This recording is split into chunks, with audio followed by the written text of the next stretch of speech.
주님, 온 마음을 기울여서 주님께 감사를 드립니다. 신들 앞에서 내가 주님께 찬양을 드리렵니다. 내가 주님의 성전을 바라보면서 경배하고 주님의 인자하심과 주님의 진실하심을 생각하면서 주님의 이름에 감사를 드립니다.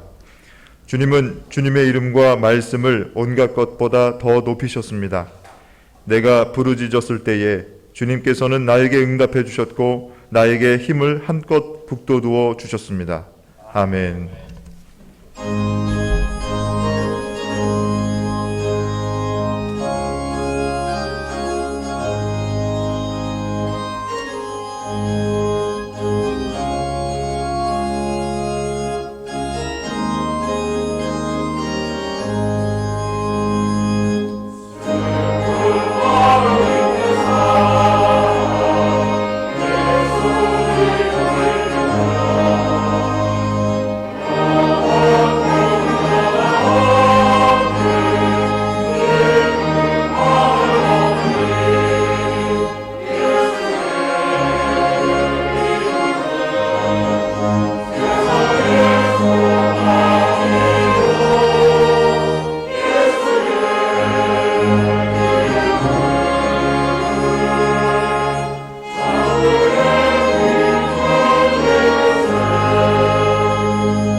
교동문 59번 시편 136편의 말씀입니다. 여호와께 감사하라. 그는 선하시며 그 인자하심이 영원함이로다.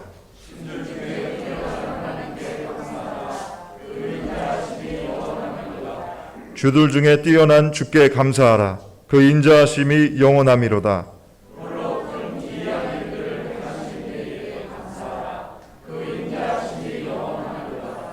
지혜로 하늘을 지으신 이에게 감사하라. 그 인자하심이 영원함이로다.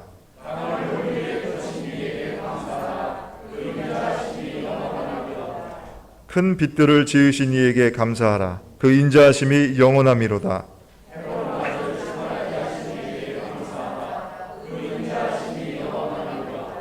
달과 별들로 밤을 주관하게 하신 이에게 감사하라. 그 인자하심이 영원함이로다.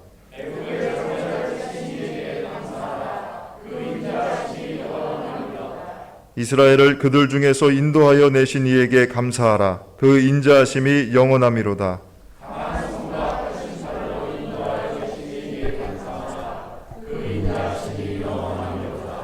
아멘. 하나님은 동요하는 마음으로 나오는 사람들을 물리치지 않으십니다. 이제 우리들의 죄를 뉘우치고 고백합시다.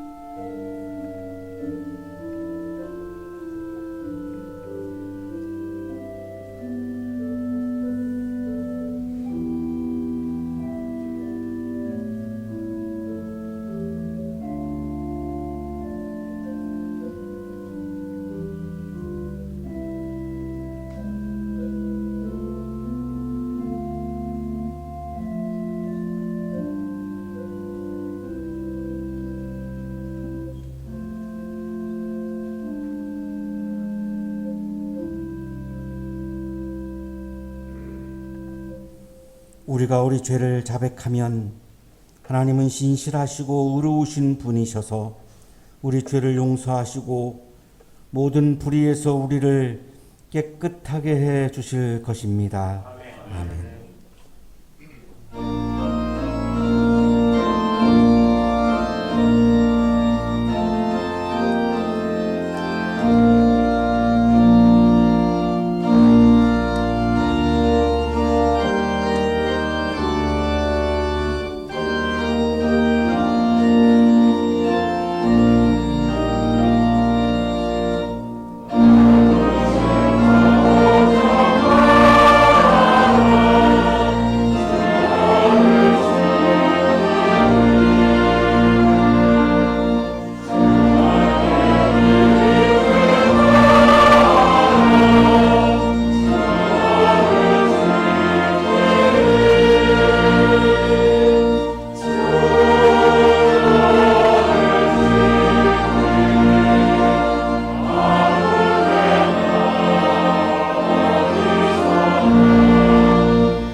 모두 마음을 모아 기도드리겠습니다.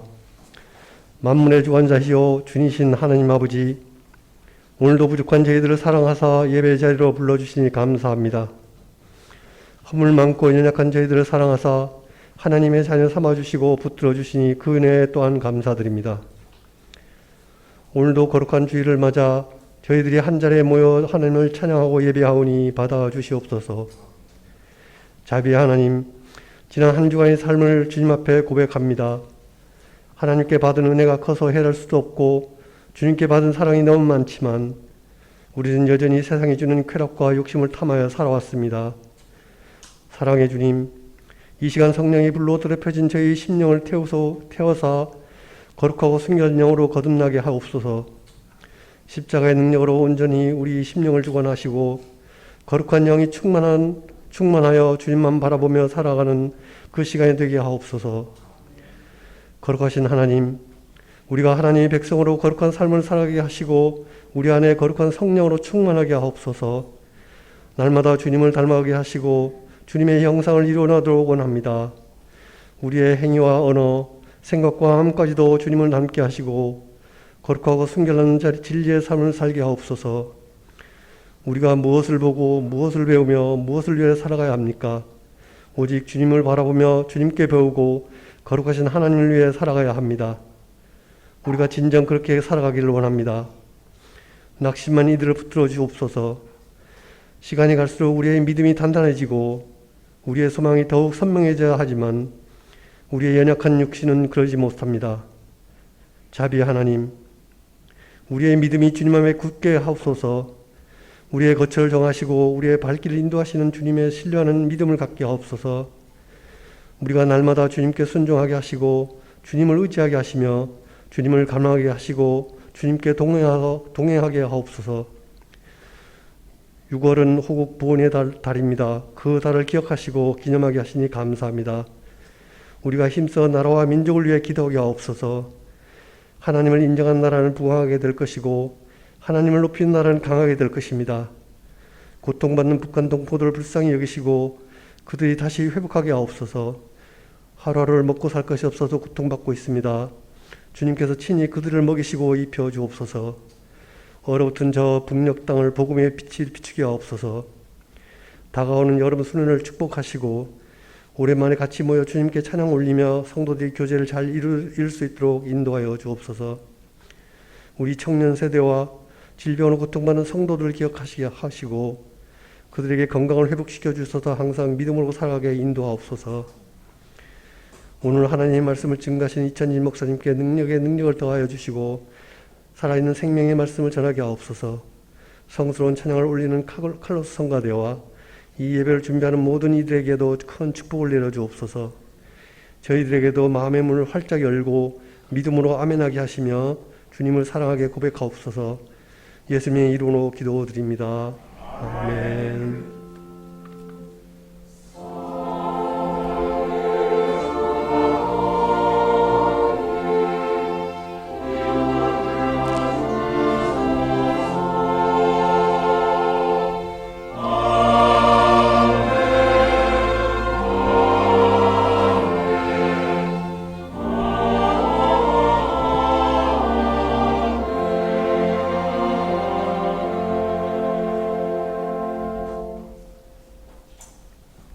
고린도후서 4장 13절에서 5장 1절까지 말씀입니다.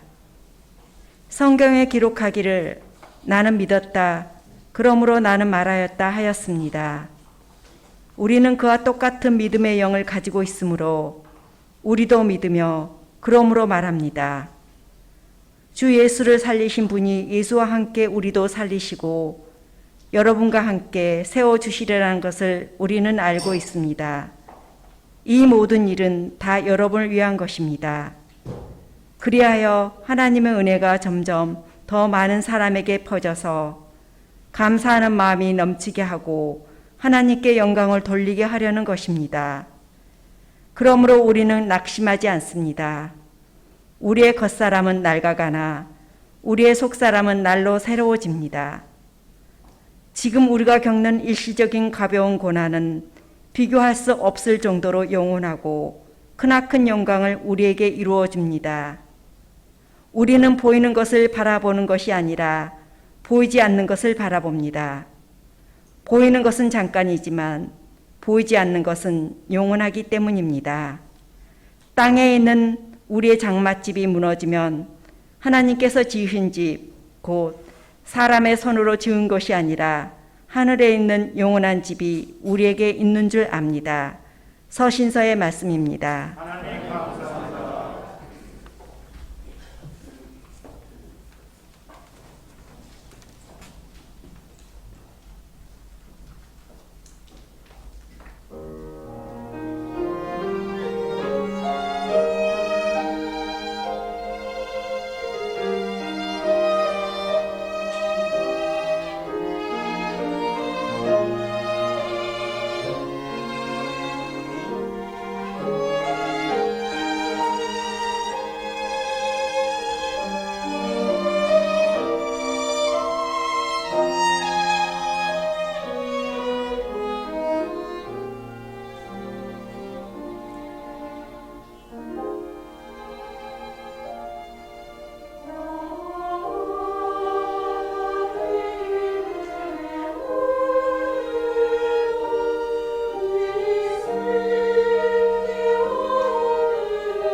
계시는 분과 사랑의 인사 나누시겠습니다.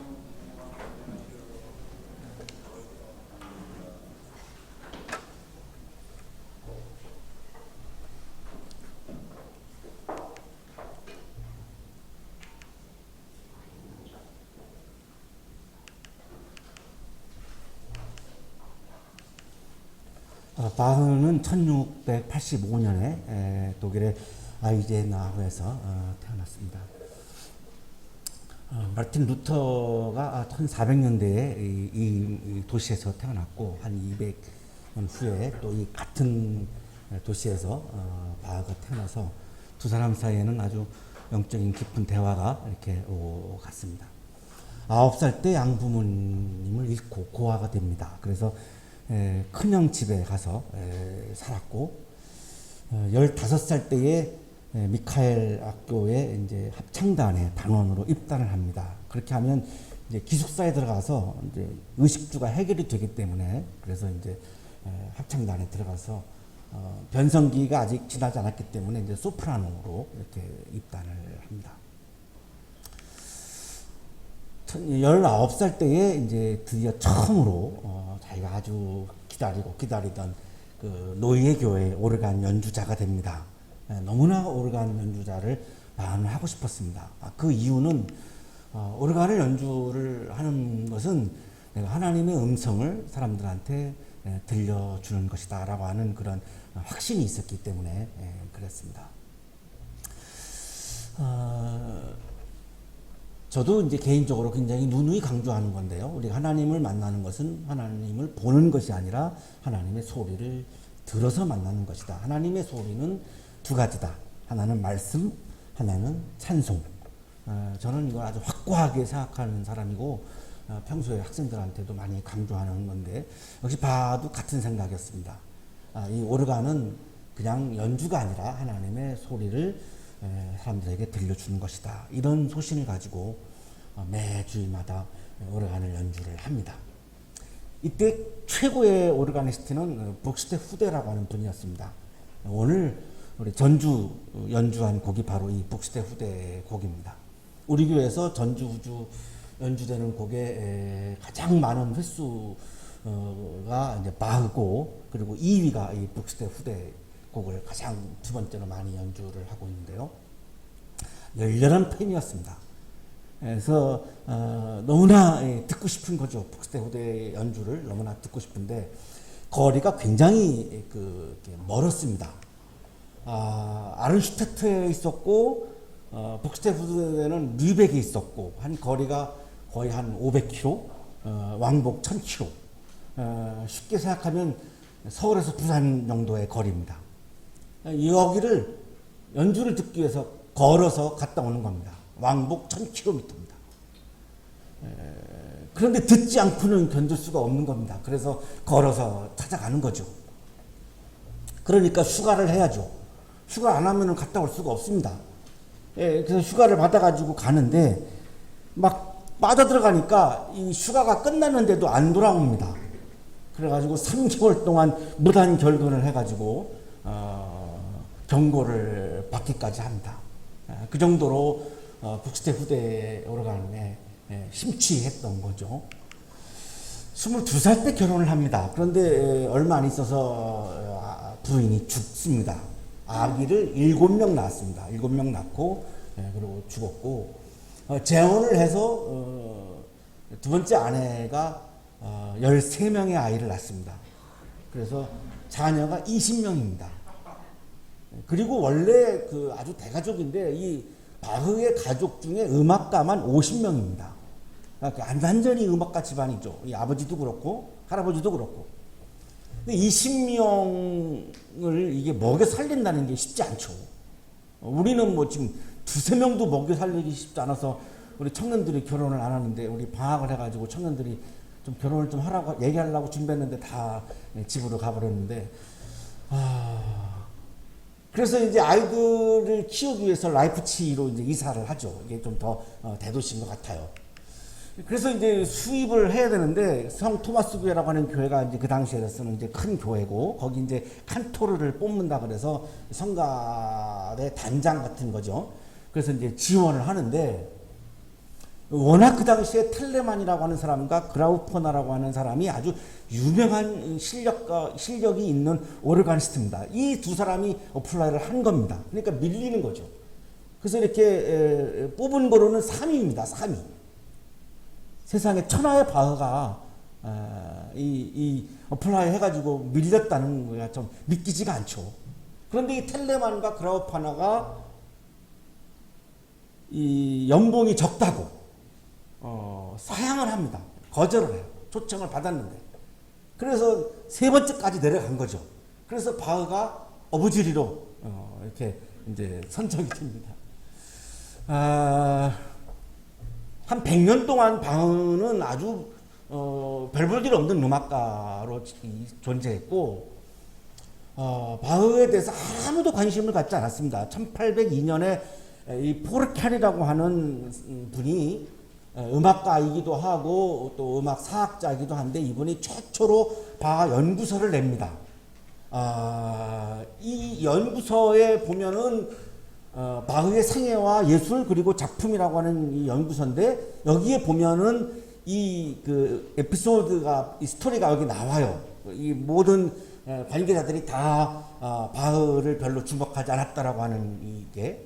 근데 이 책이 최초로 바하 연구소로 출판된 건데 우리 학교 음악 연구소에서 이것을 번역해서 내서 저도 읽었는데 굉장한 우리나라에서 기여를 한 책입니다. 바흐의 첫 번째 연구서니까요. 그래서 이 공식적 발표를 보면 최고의 음악가들을 초청할 수가 없으니 그저 그런 음악가들로 만족해야 한다. 바흐에 대해서 교회 관계자들, 시 관계자들이 바흐는 그냥 그저 그러한 음악가였다. 탁월하지 않았다. 이렇게 평가를 해서 할 수 없이 채용을 이제 한 거죠. 자, 그러다 보니까 이제 음악 오르간도 연주하고 이제 성가대도 이제 운영을 하고 이제 하는데 이게 별 볼 일 없는 연주자로 취급을 받았기 때문에 할 때마다 그냥 질책을 받는 거죠. 사람들로부터 질책을 받고 괴롭힘도 당하고 무시도 당하고 모욕도 당하고 아주 고통스럽게 일했습니다. 45세 때는 월급이 깎이는 수모도 당합니다. 20명을 먹여 살려야 되는데 월급이 깎이니 얼마나 고통스럽겠습니까? 오늘 우리가 주목하는 것은 이런 상황에서 바흐는 낙심하지 않았다는 겁니다. 어떻게 그럴 수 있었을까? 이것이 굉장히 우리들에게 중요한 포인트입니다. 어떻게 이런 상황에서 바흐는 낙심을 하지 않았을까? 저는 매주일 교회력과 성소일과에 따라서 설교문을 작성을 해서 이렇게 말씀을 전하죠. 그 당시의 오르가니스트는 바흐 같은 경우는 이 교회력과 성서 일과에 따라서 성서 본문을 충분히 묵상하고 매주일 카타타를 작곡을 했습니다. 그러면 그 카타타를 이제 복음서 낭독 제 3독서죠. 복음서 낭독과 이제 말씀의 증언 사이에 이제 성가대가 연주를 하는 거죠. 그거를 매주일 작곡을 해서 한 겁니다. 그러니까 우리는 이제 기존 곡을 가지고 하지만 바흐는 그거를 매주일 작곡을 한 겁니다. 자, 그런 상황에서 바흐는 인기도 중요하지 않고 뭐 월급이 얼마인가 이게 하나도 중요하지 않습니다. 그럴 새도 없습니다. 매주 작곡을 해야 되니까 그냥 음악에 파묻혀 사는 거죠. 그런 거를 신경 쓸 엄두가 없습니다. 눈에 보이는 인기나 월급이 중요하지 않았고 눈에 보이지 않는 하나님의 영광. 바흐는 작곡할 때마다 악보에다가 늘 하나님의 영광이라고 하는 글을 썼습니다. 하나님 내가 작곡하는 이유는 하나님의 영광을 위해서지 뭐 나 자신을 위한 것이 아니다라고 하는 걸 계속 다짐을 하는 거죠. 하나님의 영광 그리고 음악 그 자체에 몰두를 했고 그것만으로도 이미 충분히 기쁨을 경험을 한 거죠. 인기나 월급이 주는 기쁨하고는 비교가 되지 않는 어마어마한 기쁨을 경험을 했기 때문에 65세에 죽습니다. 65세까지 이 성 토마스 교회를 떠나지 않습니다. 그렇게 모욕을 줘도 안 떠납니다.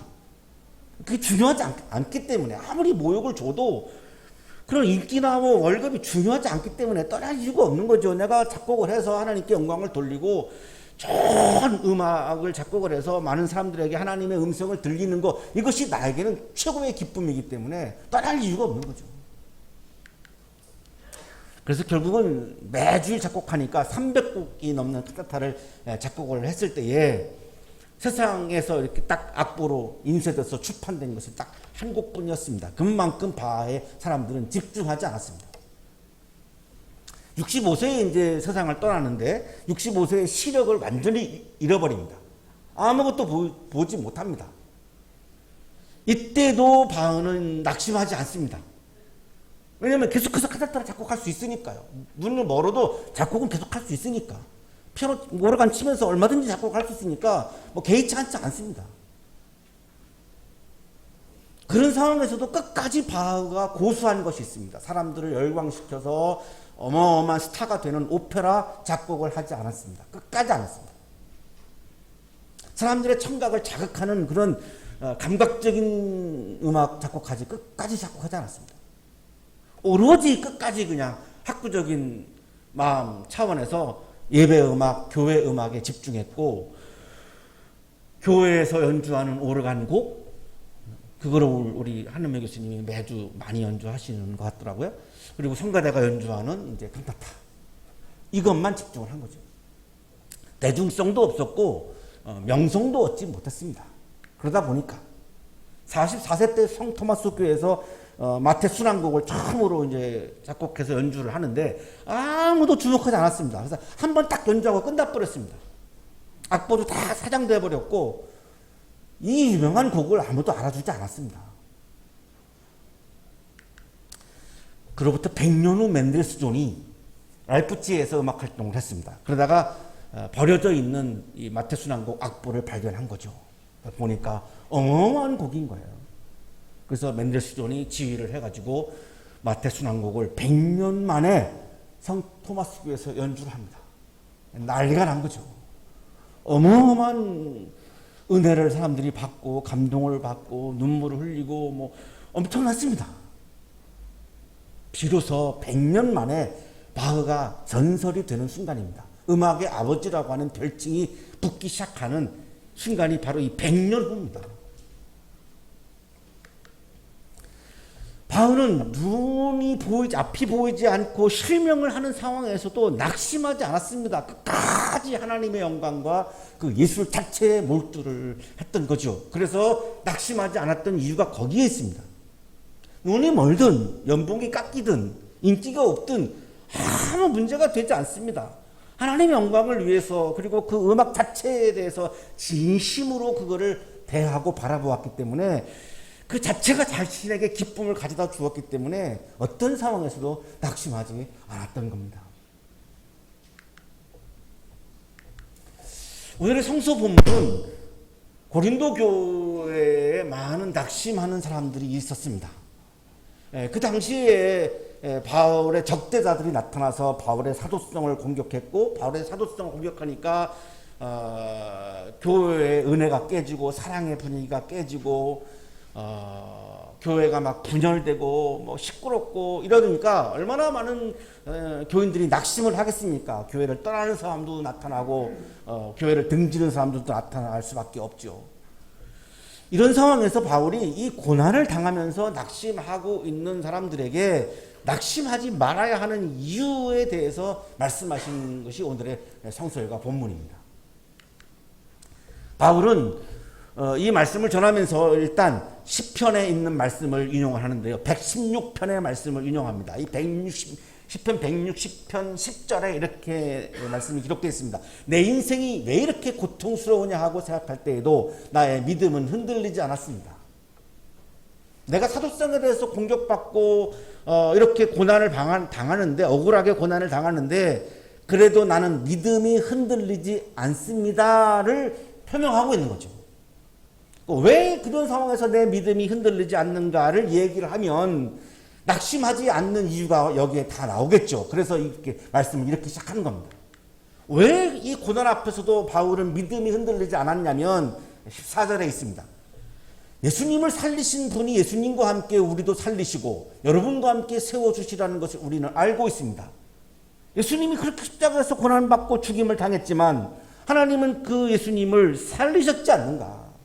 그래서 부활의 영광을 가져다 주시지 않았는가? 내가 그것을 믿는데 십자가와 부활을 믿는데 내가 이런 고난을 당한다고 해서 이 고난 때문에 내가 낙심할 수가 없다.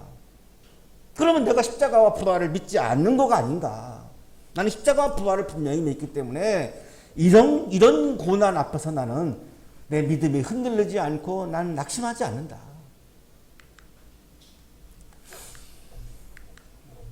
이 모든 일은 다 여러분을 위한 것입니다. 그래야 하나님의 은혜가 점점 더 많은 사람에게 퍼져서 감사하는 마음이 넘치게 하고 하나님께 영광을 돌리게 하려는 것입니다. 나는 확신한다. 아무리 이런 고난이 다가와도 하나님의 은혜는 계속해서 점점 더 많은 사람들에게 퍼져나간다라고 하는 것을 나는 확실하게 믿는다. 그래서 지금 순간적으로 이 고난이 다가와도 나는 흔들리지 않는다. 하나님의 은혜가 계속 퍼져나갈 건데 뭐가 걱정이냐, 뭐가 문제냐. 나는 흔들리지 않는다. 이런 고난 앞에서도 나는 감사하는 마음을 갖고 하나님께 영광을 돌리며 꿋꿋이 살아간다. 믿음이 뭘까요?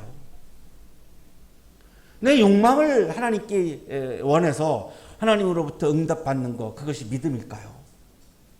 바울이 말씀하는 믿음은 고난은 우리들의 일상에서 벗어날 수 없습니다. 피할 수가 없습니다. 고난은 반드시 우리에게 다가오는 거라고 보는 거죠.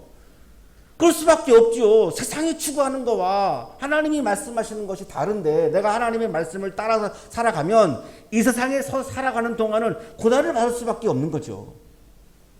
자, 그런데 그 고난 앞에서 내가 흔들린다든지 내가 낙심한다면 그건 믿음이 아니라고 보는 거고, 이 고난 앞에서 내가 오히려 더 하나님 앞에 감사하는 마음을 품고 하나님께 영광을 돌리며 기쁘게 살아갈 수 있는 것, 그것이 바로 진정한 믿음이라고 바울은 보는 겁니다. 그러므로 우리는 낙심하지 않습니다. 그런 믿음이 있기 때문에 하나님의 은혜가 계속해서 퍼져나가죠. 그리고 예수님을 살리신 하나님이 나도 분명히 그 고난 가운데서 살려내실 거죠. 이거를 믿기 때문에 나는 낙심하지 않습니다. 우리의 겉사람은 낡아가나 우리의 속사람은 날로 새로워집니다. 우리의 겉사람은 분명히 낡아가죠. 이 세상에서 살면서 많은 고난을 당하고 어려움을 당하면서 우리의 겉사람은 계속해서 낡아가죠. 그러나 내가 믿음이 흔들리지 않고 진정한 믿음을 소유하고 있는 사람은 속사람은 계속해서 새로워진다는 겁니다. 여기 겉사람, 속사람의 개념이 매우 중요한 개념인데요. 이 겉사람은 그냥 어머니로부터 태어난 이 육체적인 이 몸, 이걸 말하는 거죠. 이 낙심이라고 하는 말은 바라던 일이 이루어지지 않아서 내가 맥이 풀리고 마음이 상하는 것, 어떤 중요한 일을 어떻게 내가 가치 부여를 하고 계속해서 추구하다가 힘들어지니까 그 열정을 잃어버리고 그것을 추구하는 것을 그만두는 것, 이걸 낙심이라고 하죠. 바울이 계속해서 열정적으로 복음을 전하다가 고난을 받으면 낙심한다는 말은 뭐냐면 내가 그걸 그만두는 겁니다. 힘드니까 그만두는 거, 이걸 낙심이라고 하는 건데 바울은 낙심하지 않았다는 거예요. 그 첫 번째 이유가 뭐냐면 바울의 믿음은 내 겉사람은 낡아가지만 속사람은 날마다 고난 가운데서 새로워진다라고 하는 믿음이 있던 거예요. 그래서 영어 성서는 여기 낙심하지 않습니다 할 때 이 낙심을 lose heart라고 표현하고 있습니다. 애정적인 마음을 잃어버리는 거죠. 추구하는 마음을 내가 잃어버리는 겁니다. 힘들다고, 고난이 왔다고.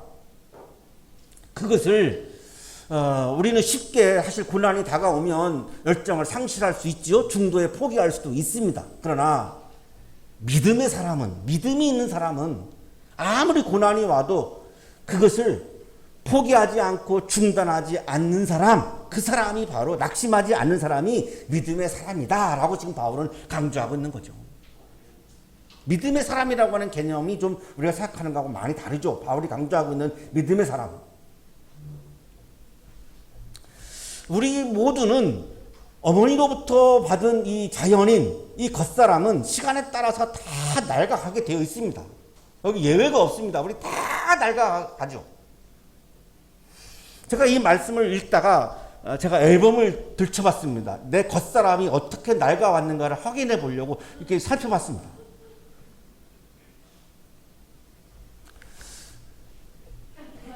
태어나서 1년 됐을 때 저의 겉사람은 이렇게 참신했습니다. 정말 싱싱하죠. 10대가 되었을 때에 이게 조금 더 낡은 건데 그래도 괜찮죠. 싱싱하죠. 이거 전혀 포토샵 건드리지 않은 그냥 원판 그대로고 뭐 전혀 손대지 않은 겁니다. 20대 때도 낡았지만 싱그러웠습니다. 지난주에 3년 후배되는 목사님이 저를 찾아왔는데 옛날 추억을 저한테 얘기를 하더라고요. 이렇게 감신에 딱 입학을 했더니 대부분의 신학생들이 이렇게 다 이렇게 컨트리스러웠다고, 이렇게 시골 농부 풍경, 얼굴도 까맣고 이제 막 시골에서 온 사람들이 많다 보니까. 근데 한 사람이 굉장히 미소년이 있었다는 거예요. 한 사람이. 그게 형이었어요. 저한테 그러는 거예요. 난 정말 인정하기 어려웠는데, 그래서 앨범을 보니까 20대 때 제가 그런 이미지를 주었구나, 이렇게 좀 긍정할 수 있었습니다. 우리 교회 오기 직전에 많이 이제 낡았죠. 낡았지만 그래도 이런 모습이었고, 현재 모습입니다. 참 많이 낡았죠. 저만 그러겠습니까? 우리 여러분들도 다 지금 시간에 흐르면서 낡아가고 있습니다. 이건 막을 수가 없고요. 슬픈 일도 아니고 뭐 비극도 아닙니다. 당연한 겁니다. 너무너무나 당연한 거고 예외도 아니고 이거 속상할 일도 아닙니다. 그러나 일반인들은 이렇게 겉사람이 낡아가는 거에 대해서 한탄도 하고 슬퍼하죠. 그러나 바울은 그렇지 않다는 겁니다. 왜냐하면 겉사람은 그렇게 낡아가지만 이 맨 뒤에서 또 말씀 강조를 하는데, 이 부분에 대해서 속사람은 계속해서 새로워진다는 겁니다. 믿음이 있는 사람은. 여기 속사람이 또 중요한데, 이 속사람은 어떤 정신적 존재를 의미하는 게 아닙니다. 육체의 반대를 의미하는 게 아니고 예수님과의 사귐을 통해서 내가 날마다 내 존재가 새로워지는 존재를 말합니다. 뉴 비잉입니다. 뉴 비잉. 내가 말씀을 들으면, 예수님과 내가 사귀면, 예수님의 말씀을 듣게 되고 예수님의 말씀을 내 마음에 채우면 내가 자꾸 변하죠. 내 가치관이 변하고 시각이 변하고 내 존재가 자꾸만 달라집니다. 내 삶이 달라지죠. 이거를 속사람이라고 지금 표현하고 있는 겁니다. 정신적 존재를 말하는 게 아닙니다. 이거를 고린도후서 5장 17절에서 바울은 새로운 피조물이다 이렇게 표현하죠. 새로워진 것을 말하는 겁니다. 새롭게 변한 존재를 말하는 거죠. 예수 믿고 변하는 사람들이 많죠. 이게 바로 새로운 피조물이죠. 달라지는 거죠. 내가 그동안 추구하던 거를 바꾸는 거죠. 보이는 세계를 추구하던 사람이 보이지 않는 세계를 추구하는 사람으로 변화하는 생명을 말하는 겁니다. 그동안은 내가 아주 욕심을 가지고 막 보이는 세계, 인기, 뭐 월급, 연봉 막 이런 거를 쫓던 사람이 사랑, 정의, 평화 막 이런 거를 쫓기 시작합니다. 이거를 속사람이라고 말합니다. 새로운 피조물이라고 말하는 겁니다. 바흐가 그 상황에서 낙심하지 않았던 이유가 이겁니다. 하나님의 영광을 추구하고 음악 자체를 추구하니까 인기와 연봉은 하나도 자신에게 중요하게 일부러 막 의식해서 하는 게 아니라 자연스럽게 그런 게 하나도 중요하지 않게 다가오는 거죠. 이게 바로 속사람, 새로운 피조물을 말하는 거죠. 이기적으로 살던 사람이 사랑을 실천하는 사람으로 변화된 새로운 생명. 예수님과 사귀면서 주님의 말씀을 내 마음에 채우고, 그래서 주님이 나를 새롭게 변화시켜 주는 거죠. 그래서 수동태로 되어 있죠. 새로워집니다. 내가 주님과 깊이 사귀면서 주님이 나에게 말씀을 해주시는 것을 내가 주님의 말씀을 버리지 않고 내 마음에 채우면 주님이 나를 변화시켜 준다라고 하는 겁니다. 시각을 바꿔주시고 가치관을 바꿔주시고 관점을 바꿔주시고, 그래서 막 정죄를 즐기던 사람이 사랑을 실천하는 사람으로 변화되어지고, 이기적이었던 사람이 굉장히 다른 사람들을 따뜻하게 사랑하는 사람으로 변화되어지고, 예수 믿어서 이렇게 변화되는 것이 예수 믿는 이유라는 겁니다. 이게 바로 믿음이라는 겁니다. 그게 믿음이죠. 오히려 예수 믿어가지고 내가 더 이기적이 되고 더 욕심을 쫓고 더 다른 사람들을 정죄하고 한다면 그게 어떻게 믿음이라고 말할 수 있겠습니까? 우리가 겪는 일시적인 가벼운 고난은 비교할 수 없을 정도로 영원하고 크나큰 영광을 우리에게 이루어집니다. 바울은 왜 낙심하지 말아야 한다라고 말씀을 전하냐면, 우리에게 다가오는 고난은 일시적이라고 하는 거로 보는 겁니다. 이거 아주 일시적인 거라는 거죠. 순간적인 거지 이거는 영원하지 않다는 겁니다. 우리에게 다가오는 고난들은. 그러나 그 고난이 가져다주는 영광은 영원한 영광이라는 겁니다. 여기서 조금 이제 현실적이지 않은 차원으로 이렇게 막 넘어가는 것처럼 우리가 느낄 수 있는데요.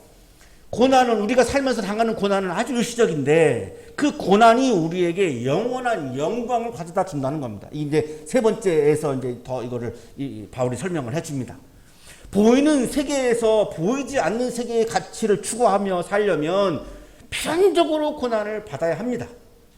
그런데 그 고난은 영원하지 않고 일시적이라는 겁니다. 그래서 그 고난 때문에 바울은 낙심하지 않는다는 거죠.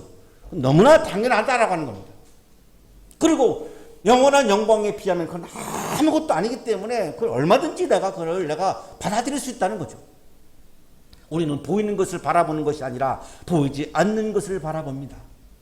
믿음은 보이는 것을 바라보는 것은 믿음이 아니고 보이지 않는 것을 바라보는 게 믿음이라고 말씀하죠.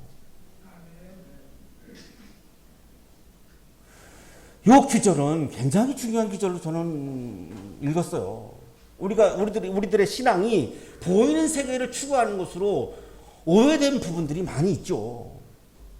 교회 성장도 여기에 해당합니다. 교회 성장은 눈에 보이는 거죠. 건물이 커지고 사람 숫자가 커지는 건데 그건 눈에 보이는 거죠. 근데 믿음은 보이지 않는 것을 바라보는 것이 믿음이라고 말씀하잖아요.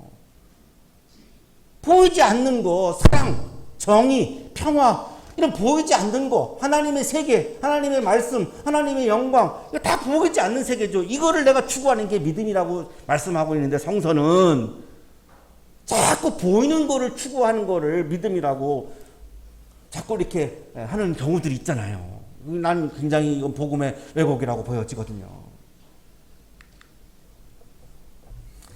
그러면 낙심하게 됩니다. 보이는 것을 추구하면 낙심하게 됩니다. 왜냐하면 비교할 수밖에 없고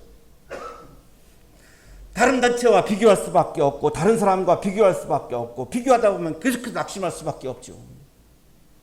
보이지 않는 세계를 추구하는 사람은 낙심할 이유가 없습니다. 하나님의 영광 자체에 예술 자체에 몰두했던 바울은 낙심할 이유가 없는 거예요. 그러나 인기나 연봉을 중요하게 여기는 음악가들은 그 당시에 오르가니스트들은 낙심할 수밖에 없어요. 나보다 더 많이 맞는 사람이 있으니까. 믿음은 보이지 않는 세계를 바라보는 건데 피아니스트 임현정이라고 하는 분이 12살 때에 혼자서 그냥 파리로 갔어요. 그냥 혼자 갔답니다. 혼자. 대단한 참 기계죠. 가서 이제 피아노를 공부를 하고 우리나라에서 최연소 그리고 이 학교에서는 최연소로 이 파리 국립고등음악원에 입학을 합니다. 최연소 합격. 그리고 최우등 졸업. 그리고 우리나라 최초로 빌보드 클래식 1위에 올라갑니다. 완전히 혼자서 공부한 겁니다. 부모님들 의지하지 않고 한국에서는 피아노 공부한 적도 없고 12살 때 나갔으니까요. 이분이 신문에 글을 썼는데 이런 내용입니다. 제가 월등히 잘했는데 입상을 못했어요. 속상해서 피아노를 못 치겠어요.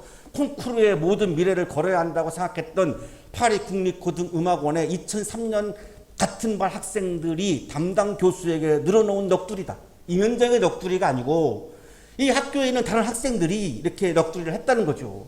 콩쿠르에 가서 입상을 해야 길이 열리는데 자기가 볼 때 자기가 훨씬 더 연주를 잘했는데 뭐가 있는지 자기가 떨어졌다라고 하는 거를 지금 막 교수님한테 막 넋두리를 지금 해놓고 늘어놓는 거죠. 묵묵히 듣고 계시던 교수님은 한심하다는 듯 우리 말을 단칼에 자르셨다. 친구들아, 음악은 부귀영화의 도구가 아니에요. 친구들아, 음악은 부귀영화의 도구가 아니에요. 음악 자체에 몰두해라라고 하는 메시지죠. 콩쿨 입상에 몰두하지 말고 그냥 음악 자체에 예술 자체에 몰두하라. 그것이 진정한 예술가다라고 하는 아마 가르침을 이렇게 던지신 것 같아요. 신앙은 부귀영화의 도구가 아닙니다. 똑같습니다.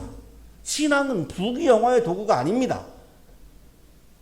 그러면 교회 다니는 사람들은 다 부자 됐고 교회 안 다니는 사람들은 다 가난해야 돼.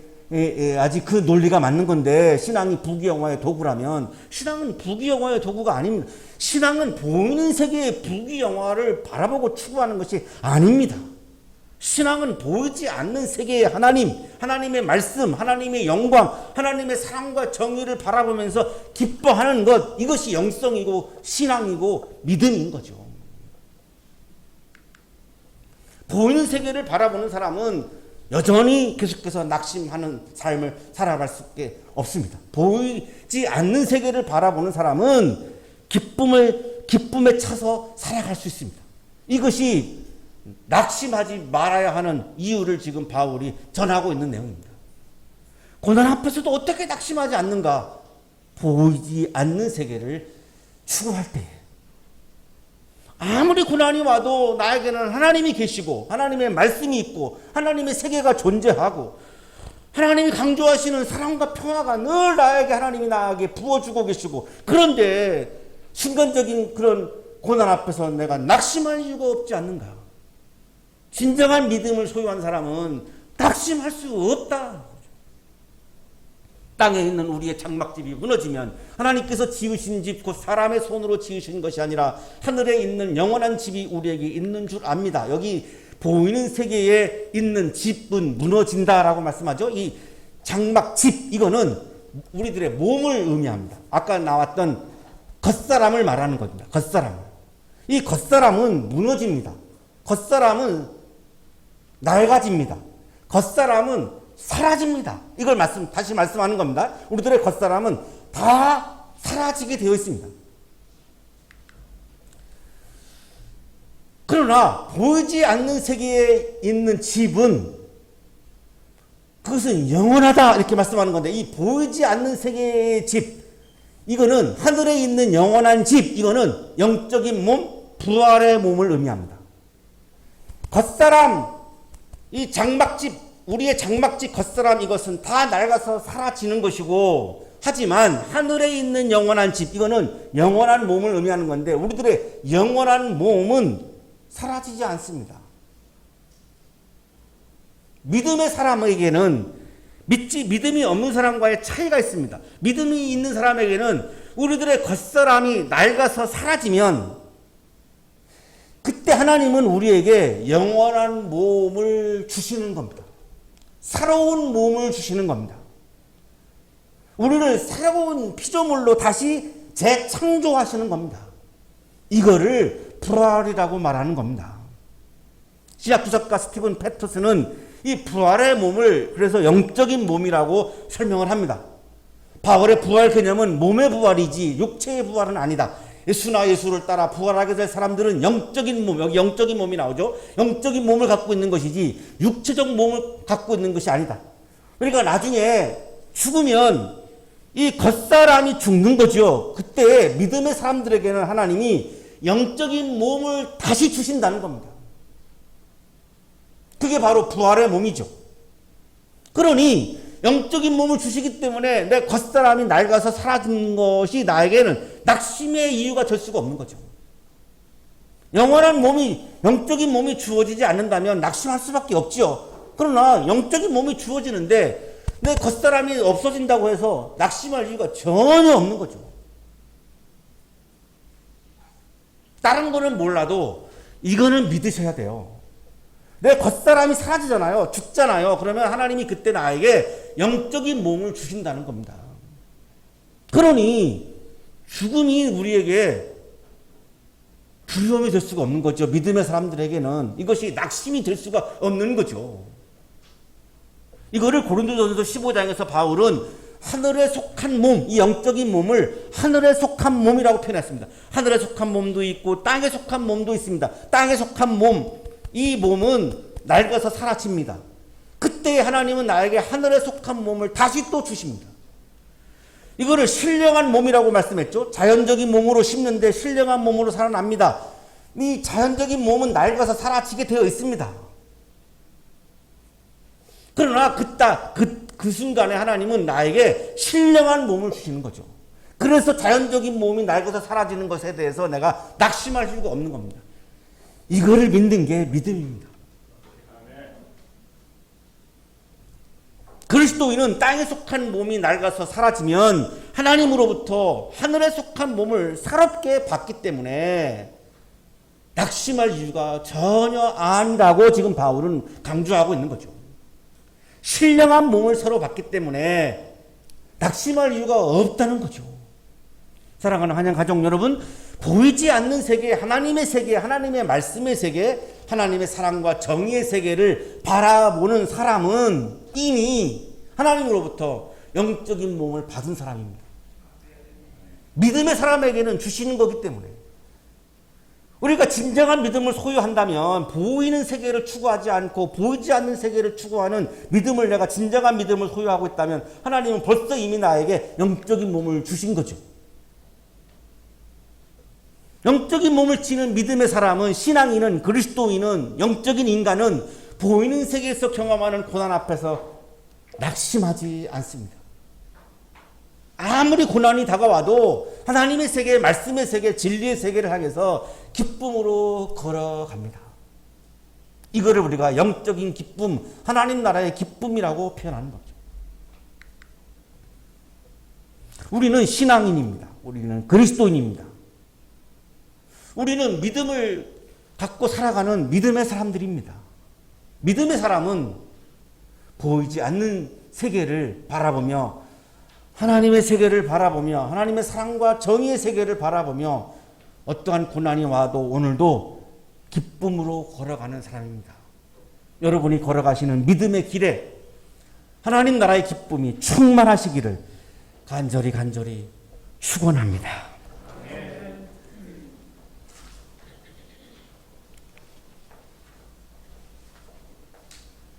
거룩하신 주님 고난 앞에서, 나의 몸이 낡아감 앞에서 슬퍼하고 좌절하고 속상해하고 우울할 때가 많이 있었음을 고백합니다.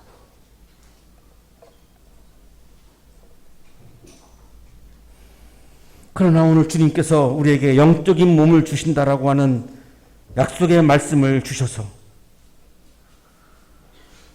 새로운 믿음을 소유하고 새로운 믿음의 사람으로 변화되어 기쁨을 가지고 인생의 길을 걸어가게 해주시니 감사합니다. 우리에게 영적인 몸을 주시는 이 믿음이 흔들리지 않게 하시고 약해지지 않게 하시고 고난이 다가올 때마다 더 이 믿음이 단단해져서 어떠한 고난도 나의 믿음을 흔들지 못하고 내 존재를 흔들지 못하고 꿋꿋하게 당당하게 우리 모두 믿음의 길을 힘차게 기쁨으로 걸어갈 수 있는 우리 한양대학교 가족들이 되도록 복내려 주옵소서. 예수 그리스도의 이름으로 기도하옵나이다. 아멘.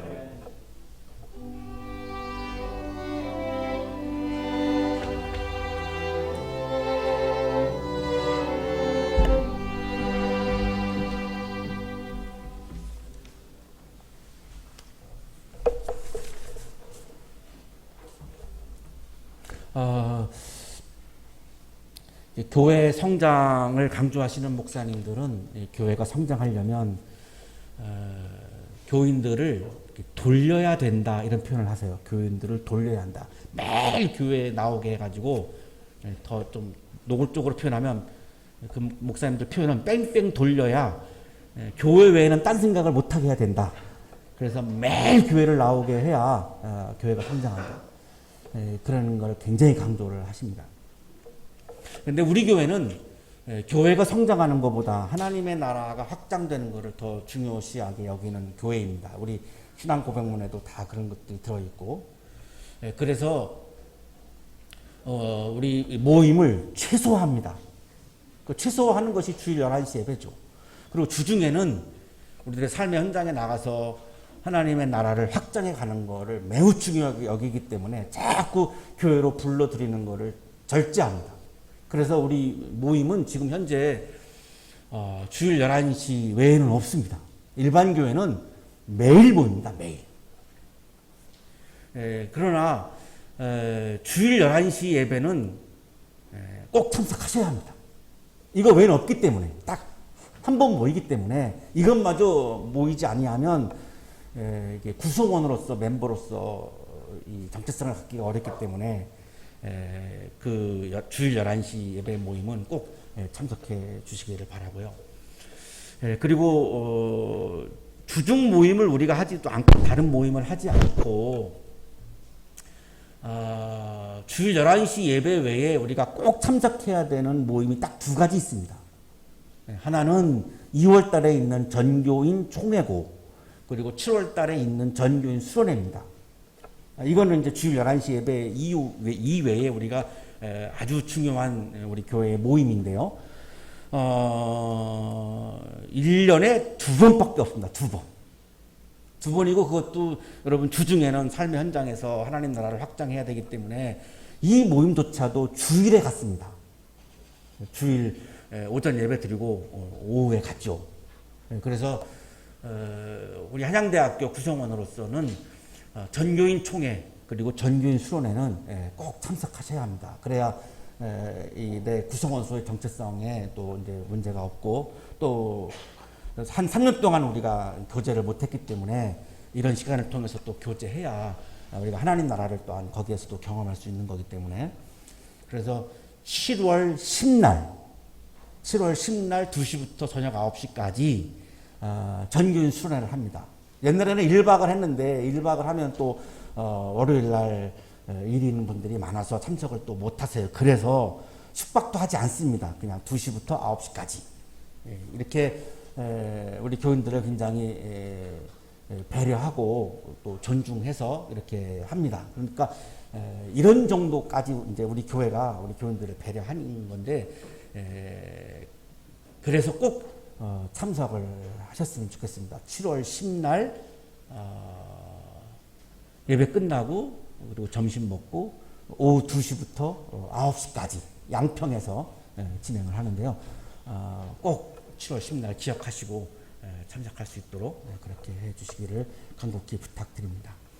그리고 다음 주일은 우리 교회에서 우리 부목사님이 설교할 기회가 예배가 딱 한 번이기 때문에 설교할 기회가 없어서 또 우리 부목사님을 성장을 위해서 우리가 1년에 2번 이렇게 설교를 하실 수 있도록 그렇게 합니다. 그래서 다음 주에 전반기 부목사님, 오정희 목사님 설교를 하십니다. 많이 오셔서 은혜 받는 시간 되도록 해주시기 바랍니다.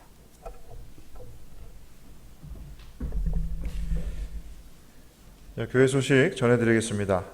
오늘은 성령 강림절 후 셋째 주일입니다. 오늘도 믿음으로 예배드리시는 우리 한양대학교의 믿음의 가족분들에게 우리 주 예수 그리스도의 은혜와 평강이 함께 하시기 바랍니다. 자, 우리 좌우 양옆에 계신 분들, 앞뒤에 계신 분들하고 인사 나누실 텐데, 오랜만에 교회에 오신 분들 계신데 우리 환영하는 마음으로 평화 인사 나누겠습니다. 주님의 평화가 함께 하시기를 바랍니다. 환영합니다. 잘 나오셨습니다. 자, 다음 주일은 성령 강림절 후 넷째 주일로 해당 성서 읽어 본문 마가복음 4장 26절에서 34절까지입니다. 생명이 깃드는 하나님 나라라는 제목으로 제가 설교하도록 하겠습니다. 자, 앞서 말씀드린 대로 담임 목사님께서 광고해 주셨는데, 전교인 수련회 7월 10일 주일 오후 2시부터 9시까지 양평 코리아 뮤직파크에서 있습니다. 주제는 예수 하나님 나라를 꿈꾸다입니다. 여러분 많이들 참석해 주시기 바랍니다. 자, 오늘 예정되어 있었던 남선교회 원래회가 금일 사정으로 인해서 다음 달 마지막 주로 연기되었습니다. 우리 남선교회 회원분들 기억하시고 많이들 참석해 주시기 바랍니다. 다음 달 마지막 주입니다. 자, 우리 교회는 매일 오전 9시 몸이 아프신 분들 위해서 마음 모아서 함께 기도하고 있습니다. 지난주에 우리 황익진 선생님, 이현주 선생님 그 둘째 아들 차남이 이제 크게 다쳐서 지금 우리 대학병원에서 지금 치료 중에 있는데, 수요일에 수술을 또 받아야 됩니다. 다리가 분쇄골절을 이제 분쇄골절돼서 이제 수술하게 되는데, 우리 잘 자리 잡고 또 회복될 수 있도록 또 곁을 지키는 가족들 위해서도 여러분 기도해 주시기 바랍니다. 자, 오늘 예배 후에 청년교회 모임 진행합니다. 청년교회 다음 세대 위해서도 여러분 기도해 주시기 바라고요. 우리 청년들은 세미나실에서 함께 모이도록 하겠습니다. 교우 소식 전해드립니다. 김영수 성도님, 미국에 계신 가족분들 방문하기 위해서 출국하셨습니다. 오고 가는 길 안전하게 다녀오실 수 있도록 기도해 주시기 바랍니다. 그리고 교우분들에게 오랜만에 교회에 방문하신 성도님 선교해 드립니다. 이동규 선교사님 내외분 우리 교회 방문해 주셨는데 지금 카자흐스탄에서 선교하고 계시다고 합니다. 이쪽에 계신데 잠깐 자리에서 일어나시면 우리 환영의 박수 보내드리겠습니다. 네. 우리 선교사님 내외분 귀한 선교사역 위해서도 여러분 기도해 주시기 바라고요. 마지막으로 오늘 우리 교회 새로 나온 청년 소개해 드립니다. 우리 한양대학교 융합전자공학과 2학년에 재학 중인 이상혁 형제님 어디 계시죠? 네, 전자융합전공. 네, 환영합니다. 잘 나오셨습니다. 네, 끝나고 모임 우리 청년 모임 같이 해주시면 좋을 것 같습니다.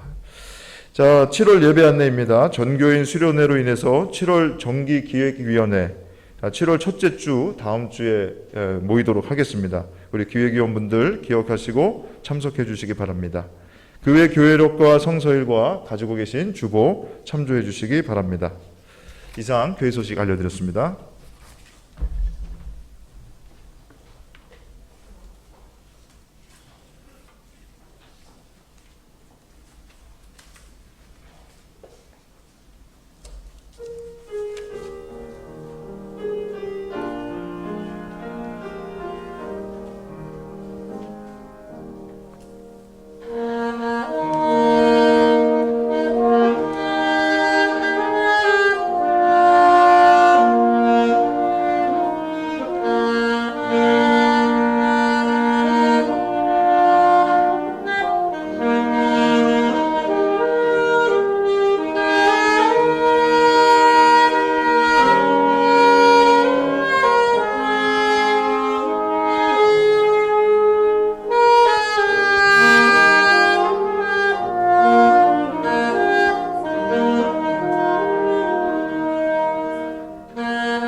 거룩하신 주님, 고난 앞에서 흔들리며 살고 있는 우리들에게 오늘 믿음의 믿음을 더하여 주셔서 흔들리지 않고 끊임없이 기쁨으로 믿음의 길을 걸어가게 인도해 주시니 감사합니다.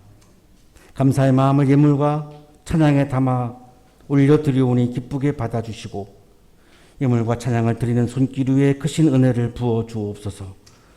예수 그리스도 이름으로 기도하옵나이다. 아멘.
이제는 우리에게 하나밖에 없는 생명까지도 아낌없이 사랑으로 나누어 주시는 예수 그리스도의 은혜와 오늘도 우리에게 말씀을 주시는 하나님의 사랑하심과 생명의 기운을 주시는 성령의 역사하심이 오늘도 주님의 말씀을 우리의 마음에 가득가득 채우고 우리를 새로운 피조물로 창조해 주시는 은혜에 감사하며 영적인 몸을 주시는 은혜에 또한 감사하며 어떠한 고난 앞에서도 감사하며 하나님께 영광 돌리며 기쁨의 길을, 믿음의 길을 힘차게 걸어가는 삶을 살아갈 것을 다짐하고 또 다짐하며 세상을 향하여 힘차게 나아가는 우리 모든 한양 가족들의 삶 속에 지금부터 영원토록 함께 하시기를 간절히 축원하옵나이다. 아멘.